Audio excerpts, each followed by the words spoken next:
They have a good team.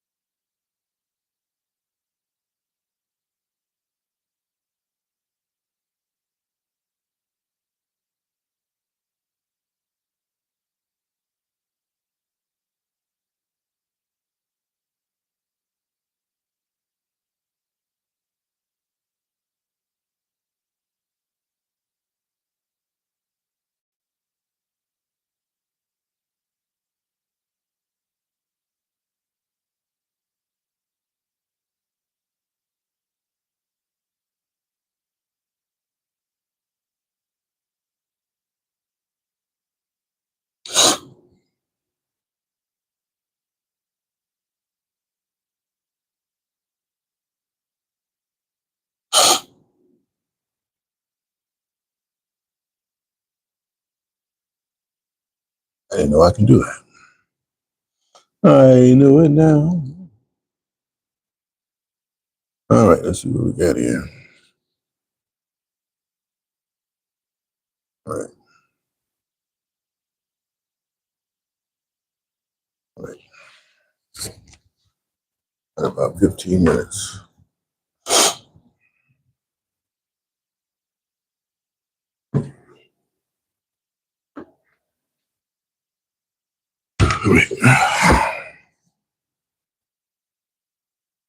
All right, this is Sports for Real with Coach Hall. Question was last night, could the Celtics actually show up and win a game without their star player, Jason Tatum?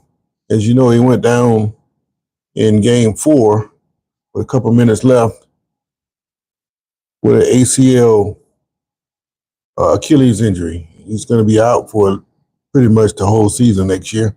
He may come back in the playoffs, but I doubt it. So we won't see Tatum all of next year. But the good thing about Boston having the champion's heart, they have the team, that the exact same team that they won with the year before. They brought them all back. So you know that these guys had the potential to put up some points. And you saw that on display last night with Derek White. I lost count at 7 3-pointers he hit.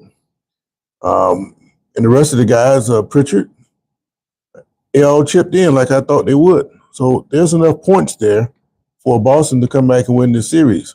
Now, can they go much farther past that point?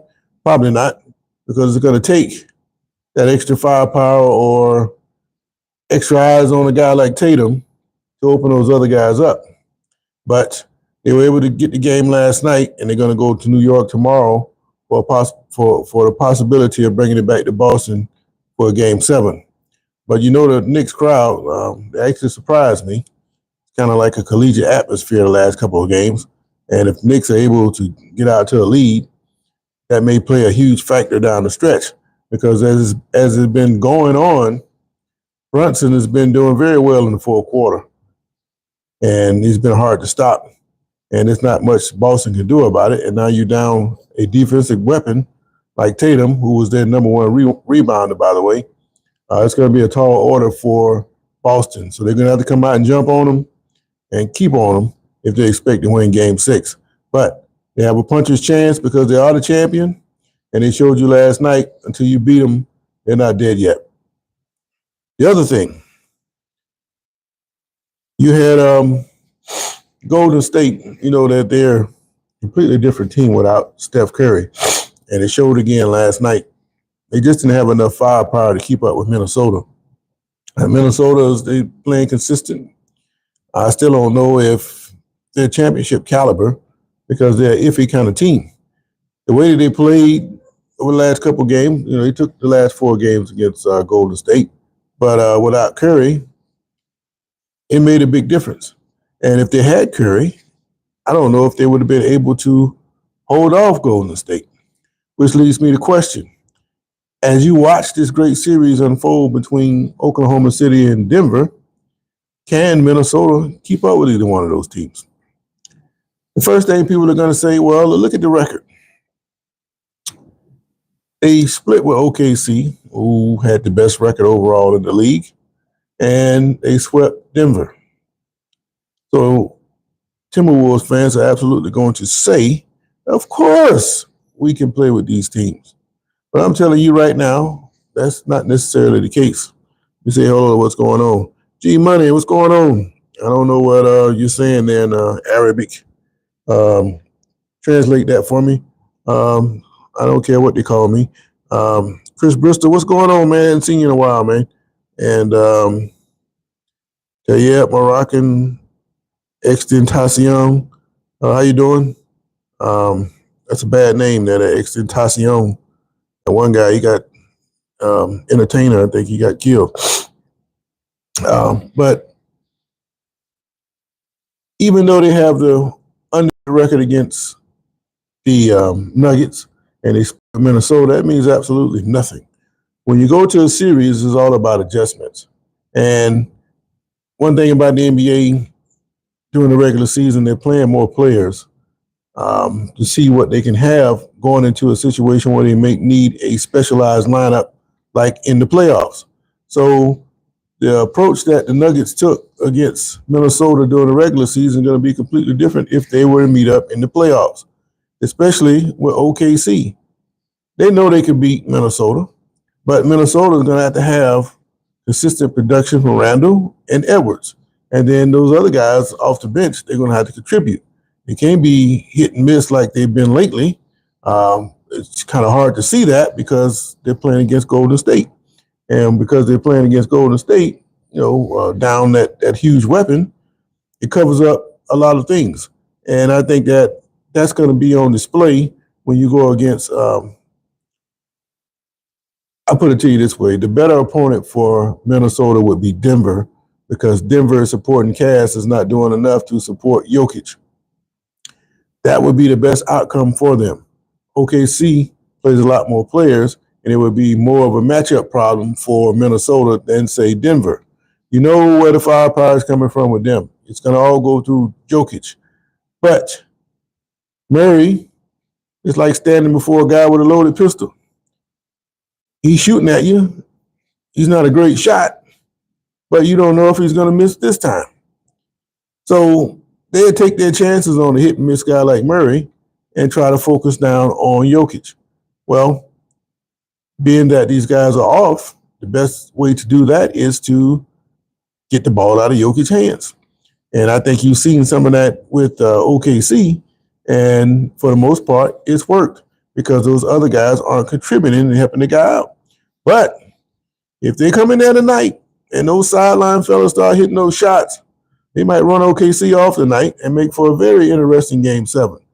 And Minnesota, I don't know if they really want to have that extended time off. They want to stay in rhythm. And I think that they never really fully got in rhythm in the Golden State series. But like I say, they got the gift of the Curry injury. You can't always depend on that if you're trying to advance. And that's just the way I see it. All right, let's see what we got here. JC, what's going on, man? Yeah, I like him. Yeah, I don't know anything about him. I just know the guy got killed. Extentacion. My favorite songs, I got a million of them. I don't have time to even. I forgot half of my favorite songs. Been around a long time, man. Let's check this vote here. Can the Timberwolves win the West? Most of you guys are saying no, and I tend to agree. Even though they match up favorably with both teams, the better matchup would be Denver. But Denver is in a point where they don't know if they can get any help from their sideline characters. I've been telling you guys all along, if Jamal Murray is supposed to be the number 2 guy for Denver, and I notice a lot of times in the first half, he scores less than 5 points. Well, if you're the number 2 guy, you got to be more consistent than that. One thing about Murray, though, he does tend to do better in the second half than he does in the first, but that's no good when the foundation for the game is set early on. He needs to be productive earlier, because if he is productive earlier, then the defense has to set up a different way. So watch Murray tonight. He usually plays well at home, and they're going to be home tonight, and he's going to be somebody to look out for because he holds the key to what Denver can do moving forward. And but as the number 2 guy, I don't trust him. I told you guys before, I fool around with those parlays. Not very good at it. I think I'm trying to put too many on there. I might put 10 or 12, 14, 15. But whatever I put, only missing by one or two people. And you try to trust a guy like Murray, and then he doesn't do what the stat line or his average for the year. This when you start following stat lines in that way, knowing how sports works, it's easy to put together the reason why these teams are losing. And when you look at Denver, it stops right there. Jamal Murray is not consistent.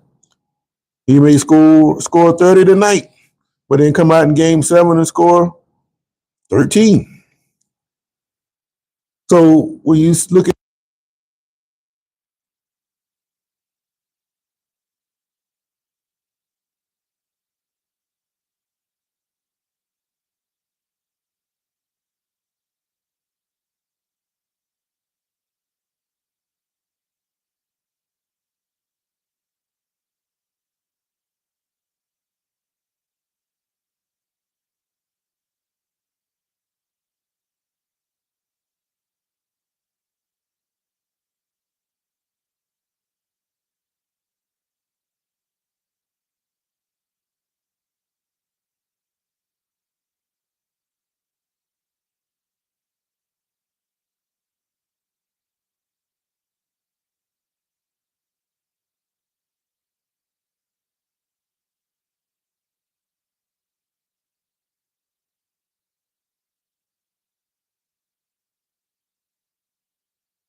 let me try it now.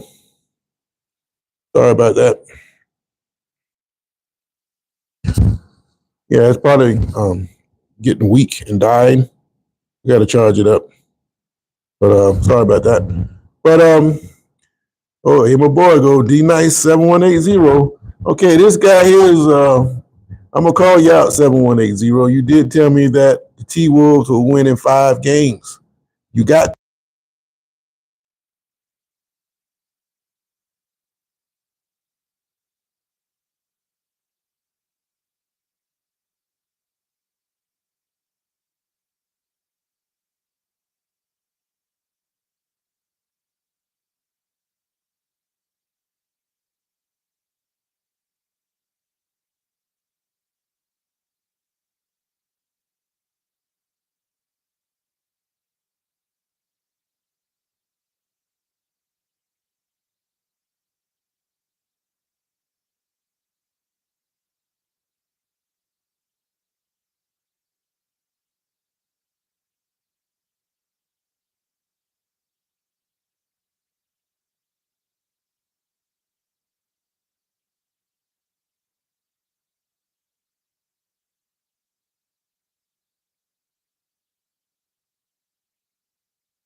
Now,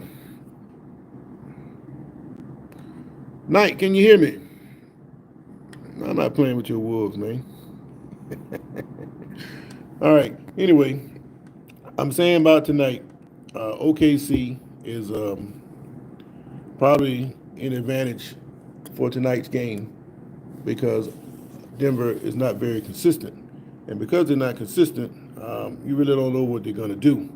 But is probably going to be Murray is probably going to be the difference in who wins the game tonight because his inconsistency is the reason why they've lost 3 games. They should have won at least 2 other games, and it's going to come down to can he get enough points and production tonight to get his team to get through. And Jokic needs some help, man. He can easily score 35 and 40, but it does you no good if nobody is helping you out. Westbrook was off the other day. So was Murray. I don't know what's up with Porter. He's supposed to be the third wheel there, and he's almost as bad as Murray is. So Jokic, he's pretty much playing with an arm tied behind his back. And if he gets a little bit of production from those sideline guys, then Denver is a dangerous team. But in D-Nice's favor there, this is the team that you'd rather play than OKC. OKC, to me, is still the best team in the West. I still think they're the best team in the NBA, but they're in a war right now with Denver, and they're going to have to fight to get out of there tonight. If it goes to Game 7, it's flip a coin time. It's not like some of these other series where you get to 7 games and all of a sudden it's a blowout, as if you don't even match up at all. Makes you wonder if some of these things are rigged. Because if I'm the better team and I can beat you by 30 points in a Game 7 setting, I should be able to sweep you or beat you by 5 games. Why waste time with it? And I just think that's something directed by the NBA, but I can't prove it. And a lot of people say that I'm wrong, but I don't know about all that. But anyway, it's going to be a great game tonight. It's the only game on TV because the other series is already over. And I'm looking forward to seeing if Murray can step up and live up to that number 2 spot. All right, you keep saying stop playing with my Wolves. Man, I'm not playing with your Wolves. I'm telling you, man. Minnesota's not ready yet. It's great that you got to the conference finals 2 years in a row. But what are you going to do if the star player doesn't get hurt? I'm not sure you're going to beat Golden State with Curry. But you got that break, and that's over with. So now you move on. You're going to get about a week rest, and you're going to have to go on the road to beat either one of these teams. So it's going to be interesting to see how you shake out. But it'll be great. I know you're ready, and I'm ready to see it. All right, so before I get out of here, let me check this poll. It says, can the Timberwolves win the West? Sorry, D-Nice, but most people say that you cannot win the West. That's not a final indictment, but you can get by. But I appreciate you guys chiming in with me. Like and subscribe. Sorry about the audio problems. When the mic goes out, I don't see it, and I have to pull out the receiver to get some voice in. So I'll get it charged up and be ready for you tomorrow. But if there's no breaking news, I'll catch you in the morning. Again, appreciate you guys chiming in with me. Have a great day wherever you are in the world. In the meantime, I got to go to work, man. And like I say, go to the description, copy that link to Discord, and let's talk some football, man. Because as you guys know, football is king, and basketball and any other sport is just something else to do until football comes back around. But unfortunately, football never really goes away. Here we are talking about football now, and you have the NBA playoffs in full bloom here. Now, I'll give you something else to think about. Shedeur Sanders or Dylan Gabriel, one of those 2 guys are going to end up in New Orleans before the season starts. I think they're going to have a competition during camp. Whoever doesn't make it is going to get cut with the idea of getting to the practice squad. Before that happens, somebody's either going to pick them up or New Orleans is going to come out and make a trade straight up. All right. D-Nice say Denver wins tonight. I think so too, because Murray is a hometown player. And will he show up in Game 7 is the question. So that'd be the idea. All right, Skull. Go Vikings. I actually knew a guy that used to play for the Vikings, hometown guy, and one of the guys that played in Super Bowl IX. He was from Miami, and for whatever reason, he ended up in my hometown, and that's where he died. But yeah, he played for the Vikings in Super Bowl IX as a rookie against Pittsburgh. All right, you guys have a great day. I got a couple more votes. Still, nobody thinks that Minnesota can win the West. Sorry, D Nice. All right, I'll catch you guys in the morning. Have a great day. So I'm out. Peace. I think Jamal Murray. You too, man.